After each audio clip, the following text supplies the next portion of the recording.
Video game systems have come a long way from simple beginnings to games that simply lost their challenge. Then the advanced intelligence of CBS ColecoVision materialized. Welcome back, everybody. I thought we would do something a little bit different today. I am not terribly familiar with the ColecoVision console. Heck, my first real experience with the ColecoVision was the Angry Video Game Nerd episode about it and the Intellivision. The ColecoVision was launched in North America in 1982. It was produced until 1985, and it sold more than 2 million units. The ColecoVision was more powerful than its rivals at the time, including the Atari 2600 and the Intellivision. One of the many interesting things about the system is that they actually released an expansion to the console that allowed you to play Atari 2600 games on the ColecoVision, which is super cool. Also super weird, and they got sued for it, with this lawsuit eventually being settled out of court. There were more than 100 games released for the ColecoVision, and I thought it'd be fun to just randomly check some out here in RetroArch and kind of just scratch the surface a little bit on this library of games that I just have no experience with. Let's take a quick dive into the ColecoVision Library.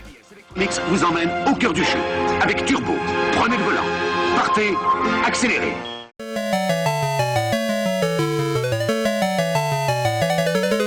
Starting with a Konami game, Antarctic Adventure.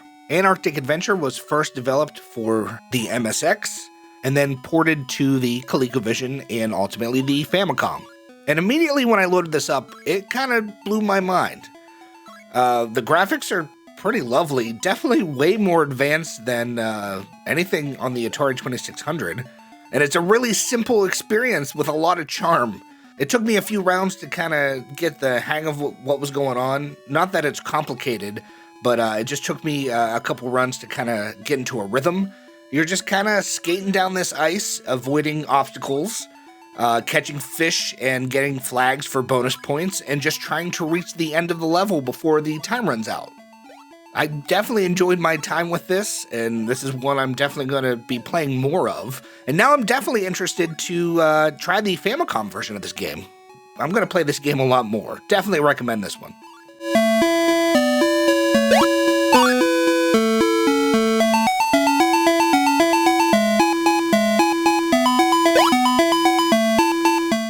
Up next is BC's Quest for Tires, which apparently was released on a lot of different platforms back in the day. This is based on I think it's a pretty popular comic strip, BC. I remember always reading it when I was a kid. It wasn't my top tier. It wasn't like one that I ran to when I was reading the comics. But eventually, once I had, run out of the ones that I was really excited about, I would read BC. It was not one of the last ones, so I did enjoy it. It wasn't one of my favorites, though. This is a pretty simple concept for the game, with you just controlling the main character. I don't remember what his name is. I'm sure he probably has a name. And just avoiding obstacles as you ride on your little wheelie thing here. I didn't get too terribly far in this, but I can see myself giving it a little more time and probably having some fun with it. And again, these graphics are not bad. They would have probably blown my mind at the time.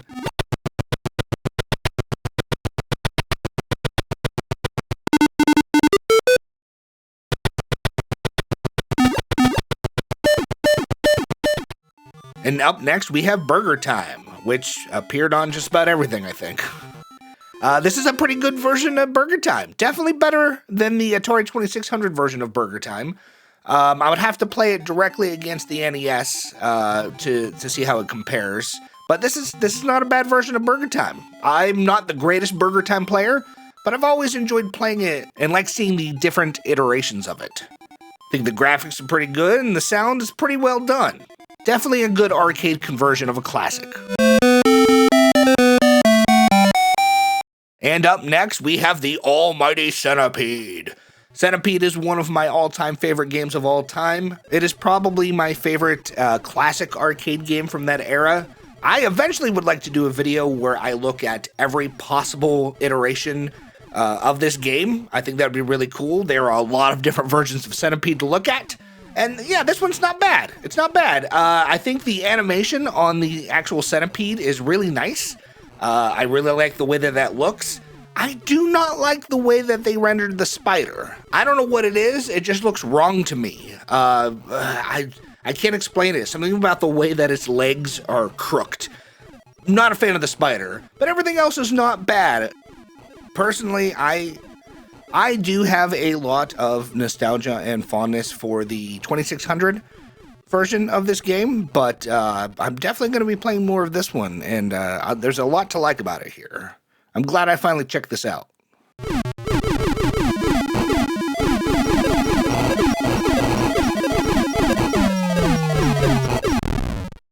And up next, we have Donkey Kong.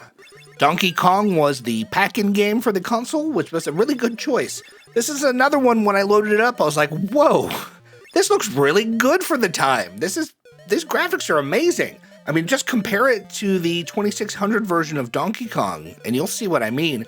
Now, I think the 2600 version of Donkey Kong gets an unnecessary amount of hate, but there is no denying that this is definitely the superior version of the game. It looks good, sounds good, and it plays pretty good. I played this for much longer than I expected. And I definitely recommend, if you're a fan of Donkey Kong and you're looking for games to check out on the ColecoVision, this is not a bad place to start.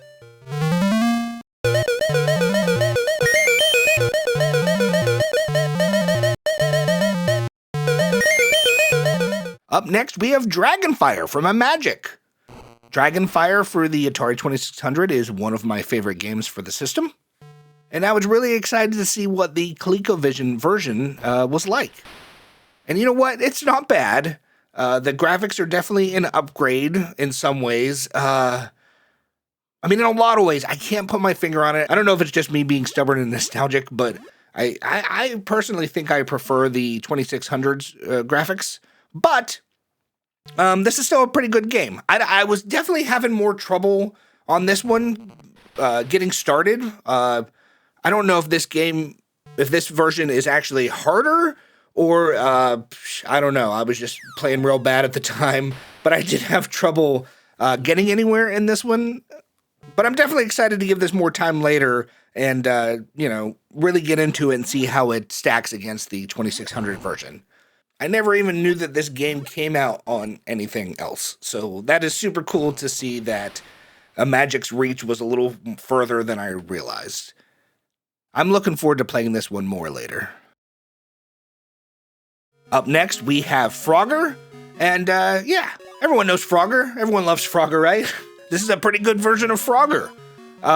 It's pretty impressive, again, compared to the other versions that had been released for home at the time. It's got the music, the graphics, while not arcade perfect by any stretch of the imagination, they're pretty good. Nice and colorful, and I can tell what everything is supposed to be. This is another one of those games that I'm just determined to see every port of, because, I don't know, it's interesting just to see all of the different changes and to see if they were able to, most importantly, translate the fun factor of the original arcade game, and I do think that they succeeded here.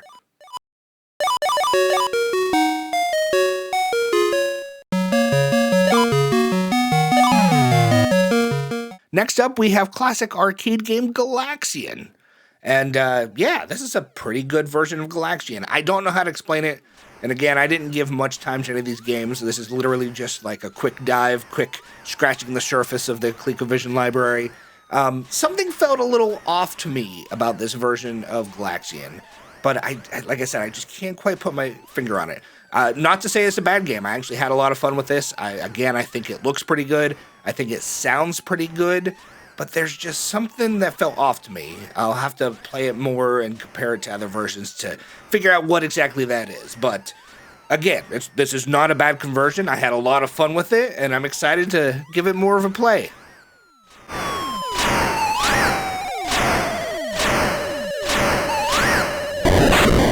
Up next, we have Keystone Capers from Activision.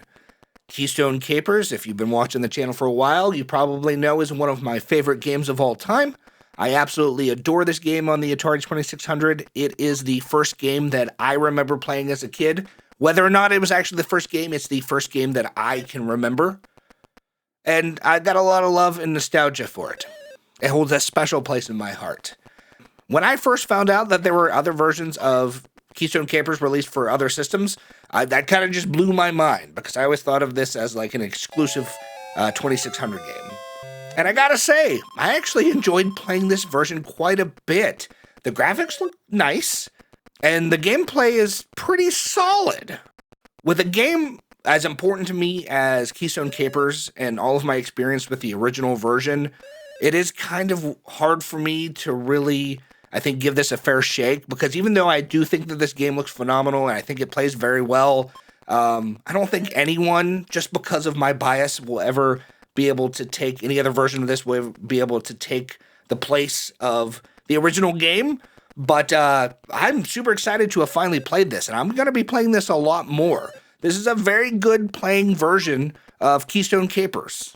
And if you like the original version, definitely check this out. If you've never played any iteration of Keystone Capers, play this or the Atari 2600 version. It's an awesome game.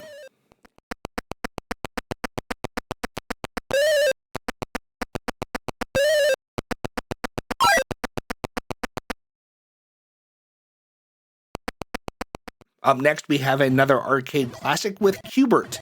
And Q*bert is actually the only ColecoVision game that I own physically.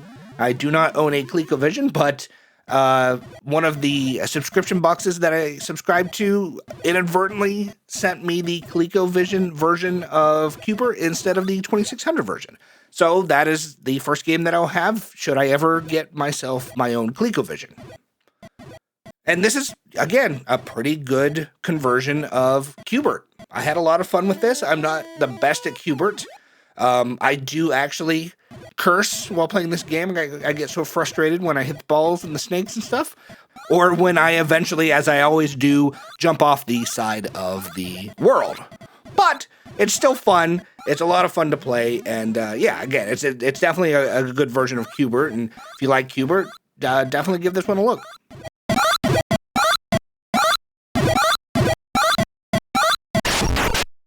This next game is called Space Fury, and this is one that I had never heard of before in my entire life, and I really like this. I guess it's based on an arcade game from a few years previous, which I never heard of, but I really like this. It's very Asteroids-esque with the way you move and whatnot, but there's also like these different power-ups you can get between the stages. And yeah, I had a blast with this one. I played this for much longer than I had intended. And these cutscenes here with this green alien, this would have blown my freaking mind when I was a little kid.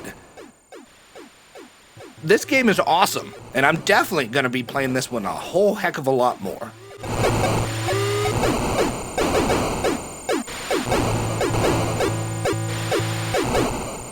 Up next, we have Squish 'em Sam, which I had never heard of before in my entire life. That name just immediately drew me in.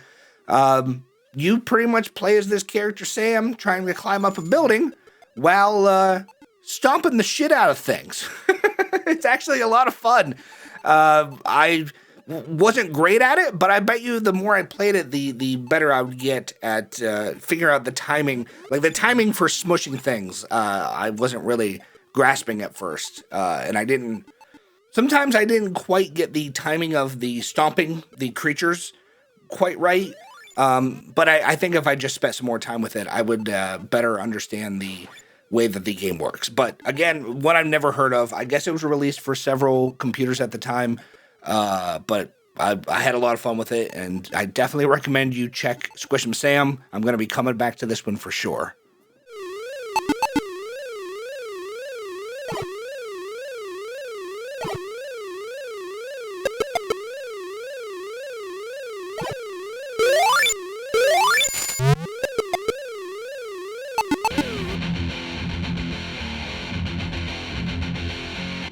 And there we go, just a quick look at some random ColecoVision games that I chose to play from a random collection of ROMs. I am quite impressed so far with the ColecoVision. I am digging this library.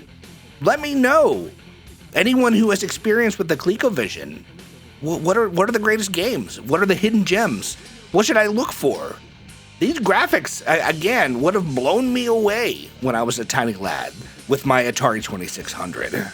There are a lot of title screens and animation and colorful graphics. Very impressive. I hope you guys enjoyed this video. Again, I think I might make this a series as a starting point for consoles that I'm not very familiar with, just kind of to dip my toe into the library and then move deeper in from there. I hope you guys enjoyed the video. Until next time, I hope you have a beautiful day, and I will see you later. Bye. I want to give a huge shout out and thank you to our channel members. Thank you Sad Vlad, Retro Kart Collector, Viro's Vault, Jeremiah Thomas, Cool Cat 18, Lost in Thought, and Ronan Sid. You guys are beautiful. Thank you so much. If you would like special perks such as being shouted out at the end of videos, please check that join button down below.